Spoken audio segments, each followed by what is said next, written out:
In this video, I will show you how you can update the software of your iPad Air. Now to do that, just go to Settings, and under Settings, just tap on Wi-Fi and make sure that your iPad is connected to your Wi-Fi network. After you connect your iPad to your Wi-Fi network, then just tap on General under Settings, and from here just tap on Software Update. And over here, if you have a software update available, it will be shown right here. Just tap on Update Now to update the software of your iPad. Then enter your lock screen PIN, and after you do that, you'll start the software update process.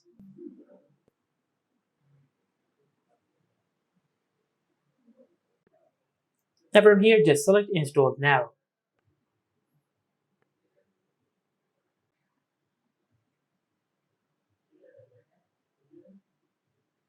And as you can see, the software update process has been completed. Now just swipe up from the bottom of the screen, then enter your lock screen PIN. And as you can see, we have successfully updated the software of our iPad. Now just select Continue, then tap on Get Started. Select while using the app, and as you can see, this is how you can update the software of your iPad Air. Make sure to like, comment, and subscribe. Thank you for watching.